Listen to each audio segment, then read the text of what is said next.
Lamentablemente, debido a una variopinta caterva de personajes, principalmente en YouTube, los cuales no saben nada sobre cinematografía, la mayoría de personas al respecto cuando se dirigen hacia estudios de cinematografía, cuando van a hacer una crítica, e incluso supuestos canales especializados en crítica de cine, parecen obviar por completo unos que la cinematografía no es un guión con imágenes y otros que el subtexto narrativo no es la totalidad de lo que compone a una obra.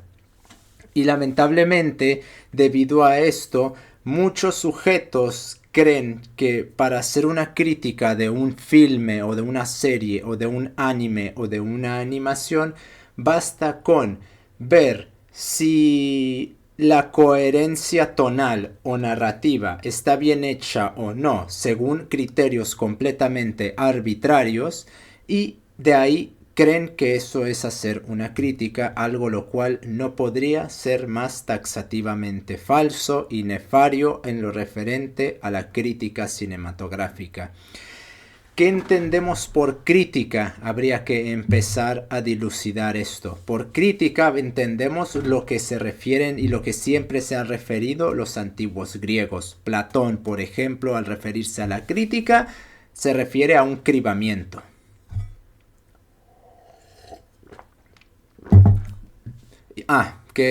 ¿Y ya? Sí, eso es lo que es la crítica, cribar algo. En este sentido, se suele referir la crítica en filosofía al cribamiento de una determinada serie de postulados, de argumentos o de sistemas para hacer una separación de impurezas y dejar simple y llanamente lo que es valioso y lo que es importante para aclarar el asunto. Véase esto con una comparación con el proceso de tamizaje que se hace en la minería de oro, en la cual con una serie de instrumentos como puede ser una especie de olla con unas protuberancias, como puede ser con unos canales, con una determinada serie de rayas para que el oro se quede atorado porque es más pesado que los residuos. Lo que se busca con la crítica es justamente eso, tomar el proceso de un sistema, toda la dialéctica, toda la retórica, todos los argumentos y hacerlos pasar por esa criba, por esa crítica, para quitar las impurezas y dejar el oro, si es que lo hay, porque puede no haberlo en lo referente a una crítica. Entonces, ¿cómo se aplicaría esto a la cinematografía? Muy fácil y muy simple. Se aplicaría exactamente el mismo proceso en una dicotomía en la cual se buscaría usando ambas.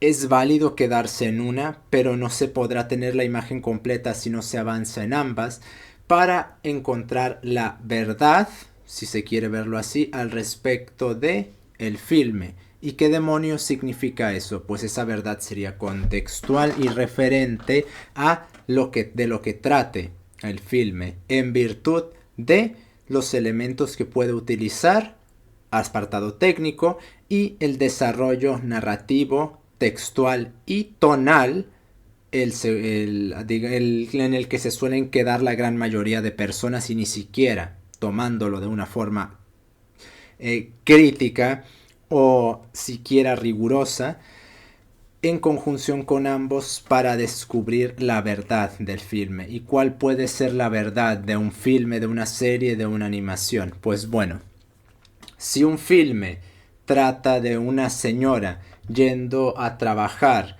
o de una señora la cual está a punto de ser despedida de un trabajo de fábrica del cual literalmente necesita para vivir y tiene que convencer a 4 personas a como dé lugar para que renuncien a una bonificación que van a obtener si la despiden, y de esa forma poder conseguir su trabajo. La verdad en ese estrato consistiría en el proceso de cribamiento del uso de los apartados técnicos de la obra en conjunción con los apartados tonales para establecer lo que es conforme con esa obra y cómo, en caso de no serlo, de hecho es conforme. Si esto suena un tanto enredoso, entonces quitemos el componente de verdad y pongamos la calidad en ese caso, en virtud del uso o el de la potencia de uso de los elementos compositivos, técnicos, narrativos y tonales de la obra, cuál es el utilizamiento en virtud del contexto que se pone en la obra para su exhibición o para la forma en la que se está contando. Aunque yo prefiero el componente de la verdad, puesto que no hay filme que no tenga un componente tonal y se tiene que llegar a la verdad de ese componente tonal. Pero bueno, hagamos una pausa aquí y hablamos de los dos apartados donde se puede hacer una crítica y después por qué lo que se hace en YouTube no cuentan como críticas. Los dos grandes apartados en los cuales se puede criticar una obra es la crítica técnica y la crítica tonal. Para la crítica técnica, por ejemplo, tenemos el libro de Luis Gianetti, Understanding Movies, el cual nos divide en varios apartados compositivos de las películas por ejemplo, fotografía, puesta en escena, movimiento, edición, sonido, actuación, dramatización, historia, escritura, ideología y crítica. Aunque en este apartado la ideología y la crítica la podemos suprimir porque no son componentes de la crítica técnica, sino que son componentes de la crítica tonal. Y el apartado de crítica ni siquiera entraría en el referente de la crítica tonal, puesto que sería una teoría, un marco analítico para poder realizar la crítica. Pero en eso no nos vamos a meter, puesto que ya ahí se entraría en ver teoría de crítica de películas, de animación, de series, y eso no lo vamos a versar aquí, puesto que honestamente no me interesa, no lo conozco y no me parece que me tenga alguna relevancia. Realmente no hay otra forma de criticar una película que no sea una crítica a la técnica o una crítica a la tonalidad, al tono de las películas, que implica el todo el apartado que no es inherentemente técnico de la obra, puesto que una cosa muestra y eso dice, pero al mismo tiempo eso dice en varios contextos. Dice en el contexto de la obra y dice en un contexto que trasciende a la obra. Y si se va a querer meter tonterías psicoanalíticas, que es lo que abunda en extremo en la teoría de crítica de cinematografía, eso a mí no me interesa en lo más mínimo. Y honestamente a nadie debería de interesarle perder el tiempo leyendo esas estupideces más allá que para una mera curiosidad. Pero para eso hay mejores formas de perder el tiempo. Bueno, por ejemplo, solo en el apartado de la fotografía se nos divide en 1, 2, 3, 4, 5, 6, 7, 8 distintos apartados que compondrían la fotografía, solamente la fotografía, no lo que contiene la fotografía. Una teoría realista y formalista que versaría sobre un tratamiento tipo Tarkovsky fantástico, aunque realmente Tarkovsky es un realista y un formalista al mismo tiempo. Si se quiere un apartado puramente realista, Andrei Sviajintsev, por ejemplo, un apartado más tirando al formalismo sería Guillermo del Toro en El laberinto del fauno. Aquí se versa sobre el tipo de elementos que va a contener esa fotografía y cómo los va a manifestar. ¿Va a ser una película con elementos fantásticos o nos vamos a concentrar en una sobriedad, en una fotografía más bien oscura, más bien parca? De ahí que, por ejemplo, el ejemplo del Leviatán de Andrei Sviajintsev queda a la perfección a lo referente de una fotografía realista, sin adornos, tonos extremadamente apagados, un uso muy marcado de luces y sombras,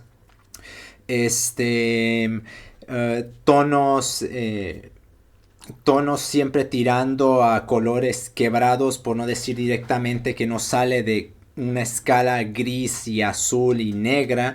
También no hay movimientos de cámara abruptos, es todo bastante calculado y frío. Contrario, por ejemplo, a una cinematografía formalista, que aunque también es realista, de Tarkovsky, que toma elementos fantásticos y los incluye en sus filmes, como puede ser aquella escena de Stalker en la cual están en la habitación donde hay muchas dunas y no recuerdo quién es el que tira la tuerca y se los lanza a todos y como esa tuerca después empieza a golpear esas dunas y aparece una especie de búho que desaparece y vuelve a aparecer. Bueno, eso sería una dicotomía principal en la fotografía y quizás las dos mayores. Va a ser una fotografía realista tipo Andrzej Zwiachimsev o una formalista tipo Guillermo del Toro en El laberinto del fauno o Andrei Tarkovsky, aunque realmente Tarkovsky es algo único en su tipo.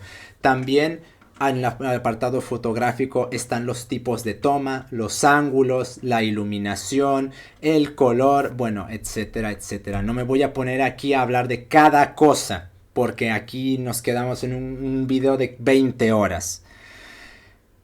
Entonces, a esto es a lo que me refiero con la crítica técnica en fotografía, en la puesta en escena, en el movimiento, en la edición, en el sonido. La crítica técnica tiene que tomar el argumento de la película, que puede ser un tipo yendo a comprar unas papitas a la tienda, y en virtud de todos los elementos compositivos que puede utilizar la cinematografía, como son los anteriormente mentados, sonido, movimiento, fotografía, puesta en escena, edición, cómo se está contando esa historia y nada más. La crítica técnica versa exclusiva y taxativamente en la estructura del filme, obviando por completo las cuestiones tonales del mismo. Si una película, por ejemplo, Leviatán de Andrzej Zwiachimsev, y ya sé, otra vez eso, Loveless de Andrzej Zwiachimsev habla, por ejemplo, de una familia la cual un día de repente su hijo desaparece. Entonces la crítica técnica tiene que centrarse única y exclusivamente en cómo se cuenta esa historia y punto, a pesar de que en esa historia haya unas severas críticas a la idiosincrasia general, al estilo de vida ruso o el estilo de vida occidental. Eso no se tiene que tocar. Eso es parte de la crítica tonal. La crítica técnica tiene que versar en las funciones narrativas de la historia y cómo con los elementos técnicos se están contando, y evidentemente mencionar cómo se están usando en virtud del contexto en el cual se están usando. Por ejemplo, aquí hay un excelente ejemplo que pone Luis Gianetti en su libro, el cual es esta escena de la Guerra de los Mundos, en la cual hay un acercamiento muy marcado. Esto me parece que ocurre poco tiempo después de que pierden el auto, cuando están en el restaurante y empieza a haber un tiroteo y hay una persona literalmente rompiéndose la carne de las manos, abriendo la ventana del vidrio frontal. Y no, horrible esa escena, pero horrible no en un mal sentido, sino horrible por lo cruda y bestial que es, pero narrativamente es una muy buena escena. Y es a lo que se refiere, por ejemplo, con la fotografía, con el uso de las tomas, de los ángulos y de los lentes. Aquí, por ejemplo, vean cómo hay una completa distorsión del fondo y de toda la composición, y se acerca completa y exclusivamente a la mirada de desesperación y desolación y de impotencia que tiene Cruz. Y esto, en lo referente a la crítica técnica, es lo que se tiene que tomar en cuenta.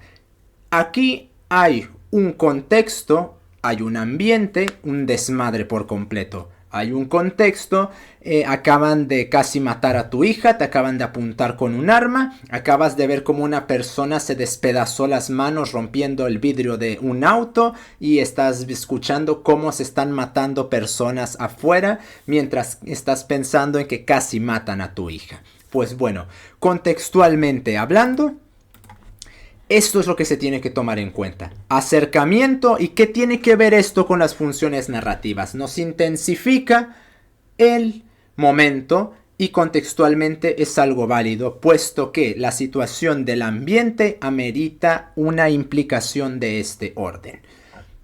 Y aquí, por ejemplo, hay una referencia a lo que estoy comentando. Y dice en una rigurosa traducción: entre más cercana la toma, más intensa la emoción. En este acercamiento extremo, refiriéndose a esta imagen, por ejemplo, el aterrado protagonista está acorralado como un animal atrapado. La luz roja en el fondo, parpadeante y difuminada, es como una erupción en la superficie de la imagen, un símbolo apto de su colapso emocional. Y esto también es algo que le agrega puntos extras. Podría no estar esta luz y podría simplemente estar el fondo con él. Pero también las implicaciones narrativas del uso del color, la sinestesia, que por ejemplo Breaking Bad hace un uso magnífico de la sinestesia. Otra película que también hace un gran uso de la sinestesia es El Club de Compradores de Dallas. Stalker tiene quizás uno de los mejores usos del color que jamás se han visto, porque curiosamente es un uso accidental. La transición entre el color de la zona y las tonalidades sepias de la villa o del pueblo en el que vive Stalker, como un paralelismo de que aquí me siento vivo. Y podrá parecer para algunos algo demasiado obvio, que también eso es algo que se tiene que tomar en cuenta, pero eso ya es aspectos narrativos. En lo referente a la cinematografía, no es lo mismo la narrativa de un libro que la narrativa de la cinematografía. Y en cinematografía estoy incluyendo animes, series y animación, porque también eso es cinematografía. Entonces, la función narrativa de la cinematografía es una mezcla de imágenes y guión. No sé cómo se traduzca, en inglés se le dice screenplay.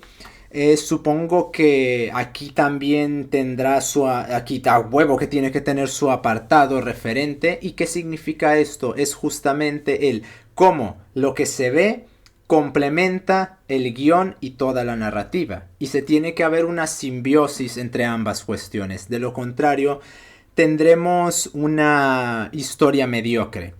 Que muchas historias pueden verse arruinadas por una mala ejecución, un mal uso de la cámara, un uso excesivo de CGI, un abuso de la cámara lenta, elementos narrativos que no tienen ninguna utilidad, como el uso de desnudos para apantallar a masas con poco criterio, y así y así, pues.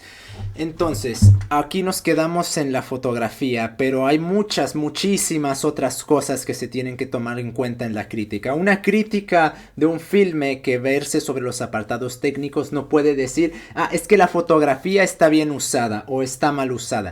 Está bien usada, ¿por qué? Está mal usada porque contextualmente se justifica esa toma, por qué se utilizó esos colores ahí, qué función tienen narrativamente en la película, qué están representando, el uso de luces y sombras, la puesta en escena que nos está comunicando, cómo está complementándose con el resto del filme, en virtud del ambiente que se establece en el filme, que contextualmente puede estar utilizándose, que se justifique para explicar lo que está sucediendo y con qué elementos del filme está complementándose lo que se quiere estar diciendo.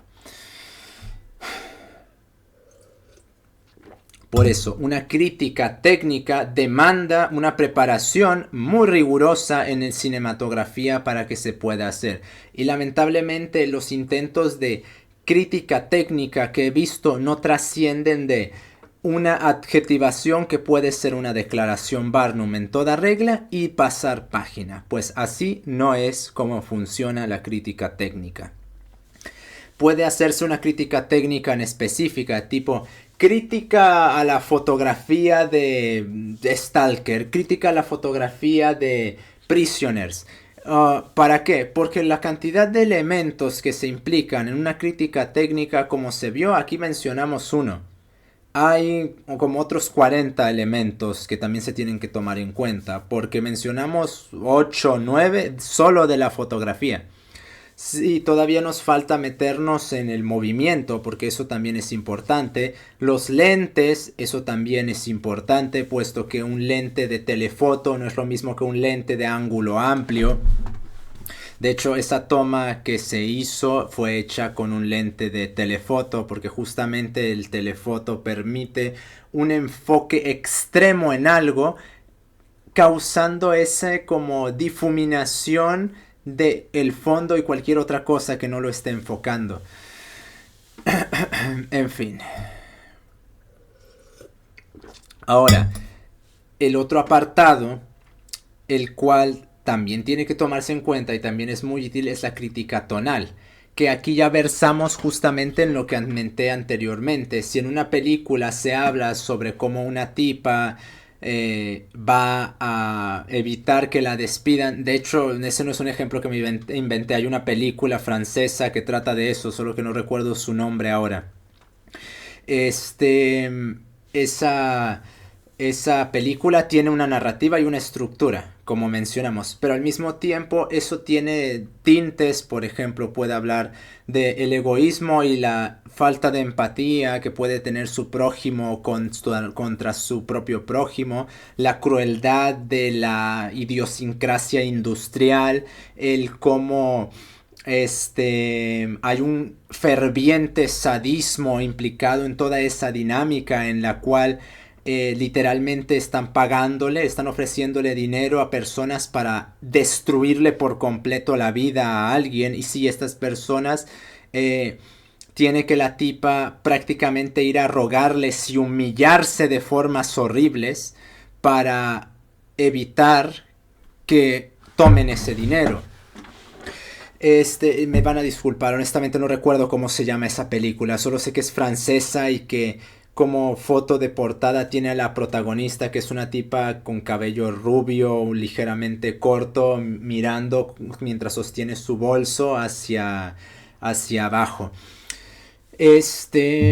Entonces, la crítica tonal versa sobre eso, que es la que más se hace en YouTube y no se hace bien. ¿Y por qué no se hace bien? Porque no se puede desligar la crítica tonal de la crítica técnica. Y esto es justamente por eso puse a Farid Dieck en la miniatura, no lo puse nada más para llamar la atención. Este es el problema que tiene Farid Dieck, que a ver, me gustan mucho sus videos, me parecen unas reflexiones muy profundas, la gran mayoría de los videos que hace, tiene su respectiva dosis de carbón, una crítica a la sociedad blanca. Y de vez en cuando tira la típica perlita sociologista barra marxista de mierda, pero en general tiene unos muy buenos comentarios y reflexiones al respecto de las películas que hace. El problema es que cuando desligamos la crítica tonal de la crítica técnica, justamente obtenemos lo que él hace. Y una película puede tocar el tema de la depresión, puede tocar el tema de la locura. Pero es que una película puede tocar 50.000 temas diferentes según cómo se establezca la interpretación, pero el punto es también con qué y cómo lo hace con ese qué. Puesto que si simplemente nos ponemos a hacer un ensayo sobre la tiranía, tomando como ejemplo a bichos, y no explicamos cómo narrativamente todo lo que le estamos imputando con los aspectos técnicos se está exhibiendo, terminamos poniendo a las películas como si fueran la novena maravilla del mundo, porque la octava ya la fueron.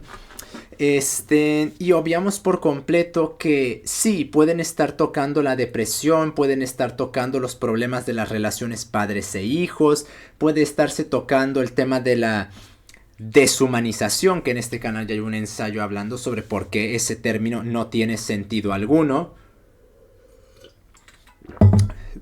Y al mismo tiempo pueden tocarse muchos temas. El problema es que no basta que los toquen, basta que los toquen bien. ¿Y cómo vamos a saber que los están tocando bien? Remitiéndonos a los apartados técnicos de la obra.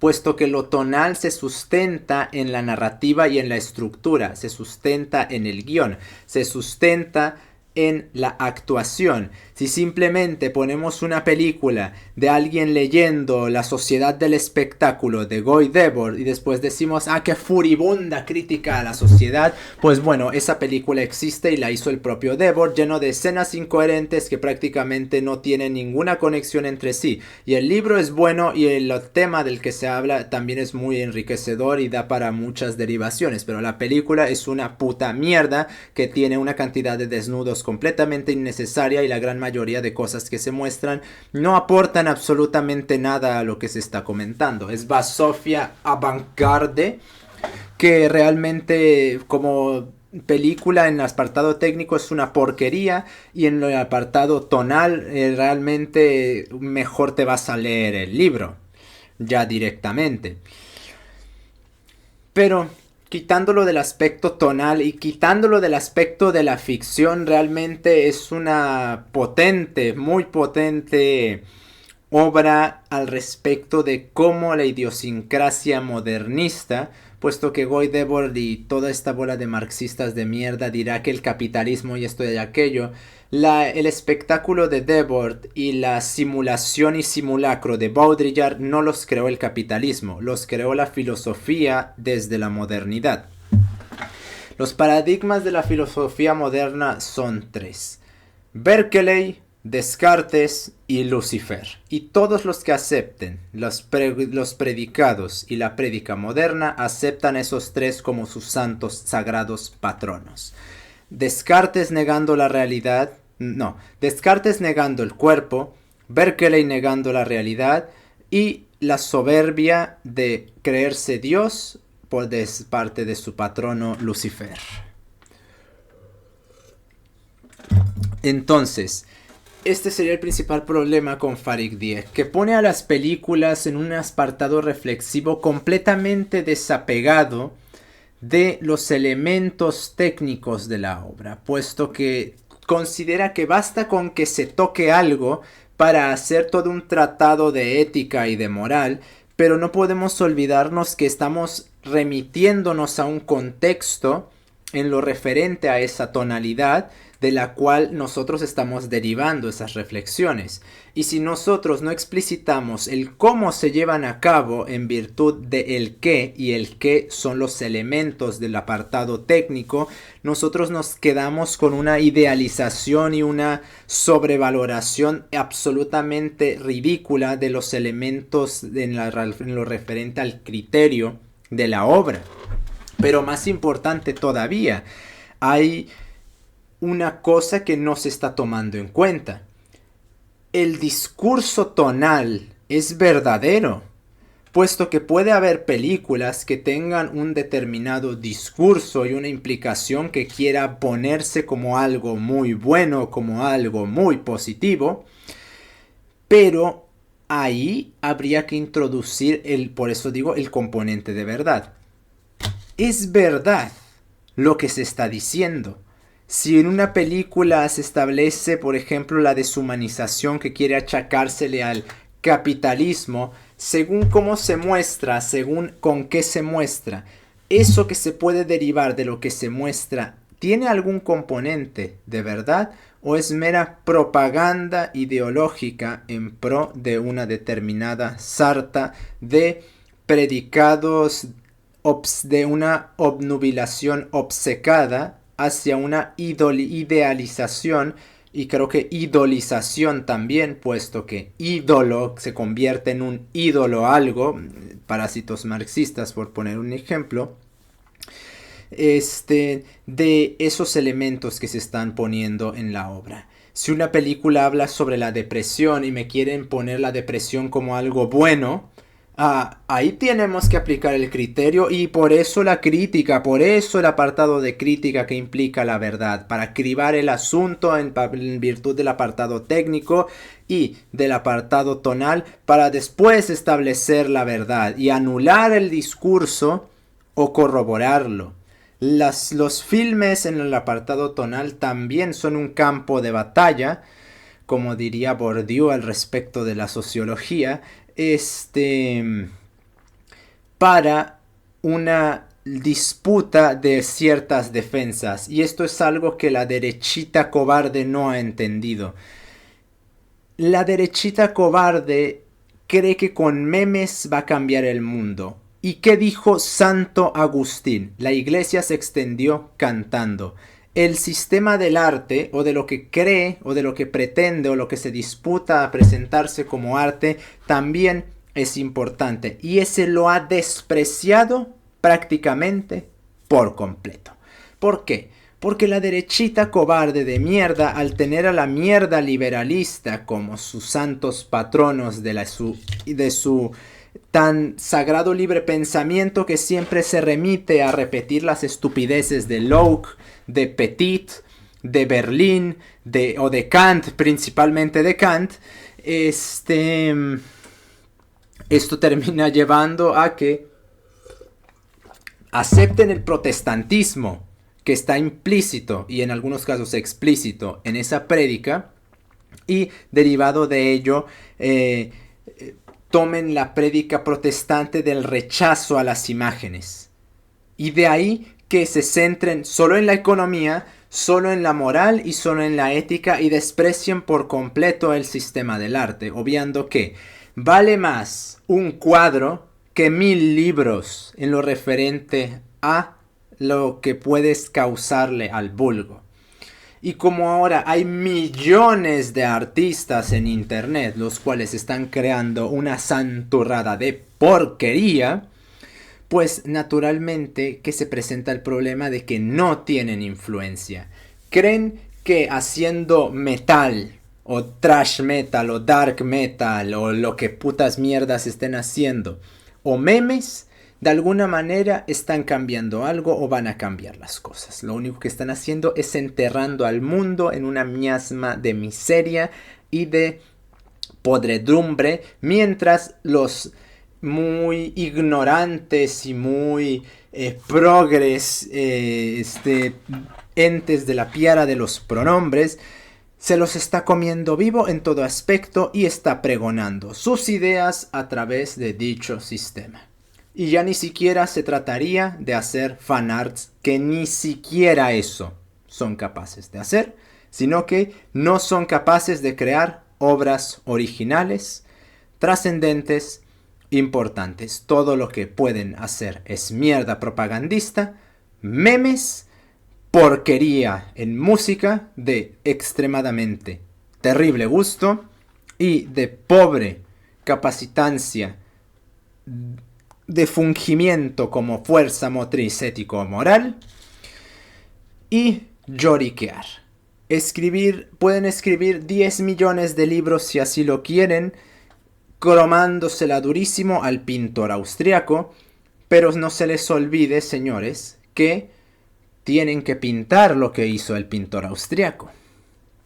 Y, más importante todavía que las cuestiones en lo referente al obtener el apoyo de las masas, más importante todavía que los libros de teoría densa que no va a entender las masas, es una pintura glorificando a lo trascendente. Eso sí va a tener influencia y trascendencia en las masas, puesto que eso les habla en un orden más profundo que lo que toda esa densa teoría, la cual no van a entender, les podría decir.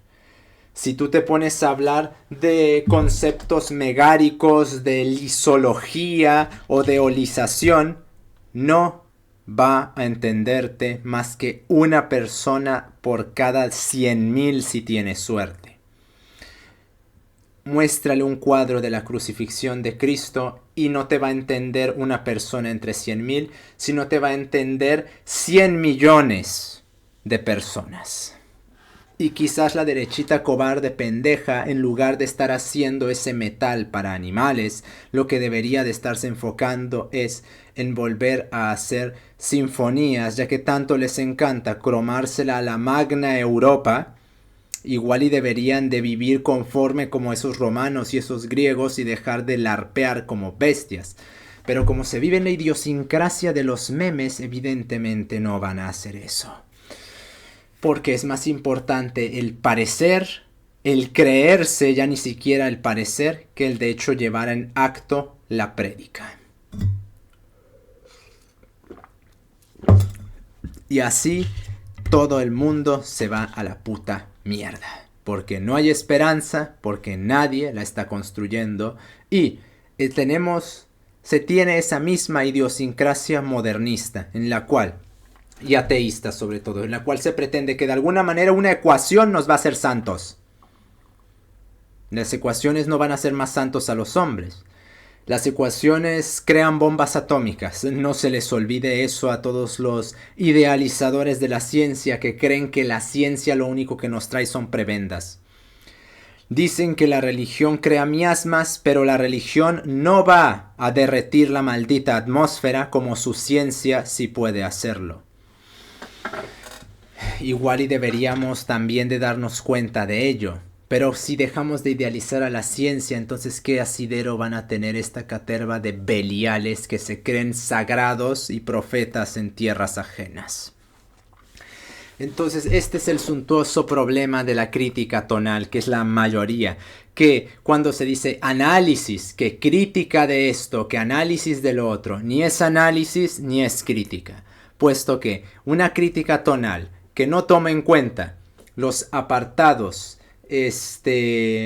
técnicos es un comentario, es una opinión, pero opinión en el sentido platónico, y o una reflexión que no está mal, pero me parece que tendría que aclararse que es una reflexión. ¿Y esto qué quiere decir? Esto quiere decir que no estás tomando en cuenta la película, sino que la estás usando como excusa para ponerte a meditar al respecto de algunos temas. Que también esto es valioso, pero se tiene que dejar en claro que eso no es crítica y eso no es análisis tampoco. La crítica implica el análisis. Ya recordemos que el análisis es una observación ordenada y sistemática. Y en la reflexión no hay un orden en la que se suele hacer en YouTube y si es que está sistematizada, está pobremente sistematizada.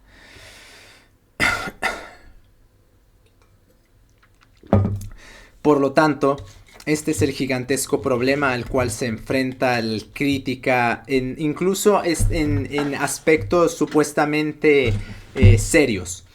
Por ejemplo, ¿a qué me refiero con un intento de crítica seria? Fernanda Solorzano de Letras Libres se supone que es una crítica seria de películas, de series. No sé si haya criticado anime, pero yo entro a ver sus videos y yo lo que veo son opiniones, no comentarios. No veo una crítica. No veo un sistema de análisis, no veo que hable de los apartados técnicos más que en declaraciones Barnum. Zoom F7 se supone que está compuesto por gente gente preparada en cinematografía y solo hablan de cinematografía en videos, mas cuando toca aplicarlo no los ves aplicando eso que están hablando en videos, lo cual no deja de ser paradójico si tienen muchísimos videos de lo que estoy comentando aquí de teoría, de técnica más bien de cinematografía. Y las constantes cromadas a Sid Field o ese tipo que escribió el manual del guionista, o el libro del guión, que creo que lo estoy confundiendo porque hay dos autores ahí, que está Sid Field y luego está otro que escribió uno que se llama Story Macalgo, ese es Macalgo, no recuerdo bien su nombre. Y en el apartado anglosajón no es mucho mejor. Había un canal que intentaba hacer eso, que terminó abandonándolo, que intentaba combinar un análisis tonal con un análisis técnico, pero sus videos tomaban demasiado tiempo, costaban mucho y terminaron dejando el proyecto. Estaba compuesto de 2 editores. Y también hay otros que son principalmente de análisis narrativo, el cual puede decirse que sí, es una crítica técnica, pero específica al guión. y ese sí ya no me acuerdo cuál es, que a cada rato está mencionando a distintos autores con diferentes teorías de estructura de los actos, que este lo estructura en 3 actos, pero nosotros lo vamos a estructurar en 5 siguiendo este otro autor por esto y esto y esto. Bueno, al menos eso ya es un nivel superior a lo que se hace aquí, porque ya es técnica aplicada y en ciertos puntos cuestiones tonales. Y la plétora de videoensayos intentaba hacer una crítica tonal que terminaba más bien en reflexiones tipo Farid Dieck. Lo cual no estaba mal, pero dejemos en claro, eso no es crítica. Entonces, para hacer una crítica de uno u otro apartado, o de uno y un subapartado de ese apartado, pues se necesita remitirse a eso y entender el fundamento general de la cinematografía. Es un ambiente específico donde hay un contexto, el cual ese contexto se enmarca dentro de una narrativa, la cual, en virtud de lo que sucede, tiene que haber una coherencia entre lo que se está mostrando y lo que se está implicando. Si hay un ambiente lúgubre y miserable como en Satan Tango, no me vas a poner un musical. Es un ejemplo muy extremo, pero se entiende a qué me estoy refiriendo. Ese es quizás el fundamento más importante de la cinematografía. Se tiene que partir de un ambiente y de un contexto que se enmarca en la película, en la serie, en el anime, en la animación. Y si no entendemos esto, ni siquiera podemos empezar a criticar nada, puesto que de ese ambiente y de ese contexto se deriva la utilización de todos los elementos. Por lo cual, esto creo que es suficiente para lo que intentaba comentar. Hasta luego.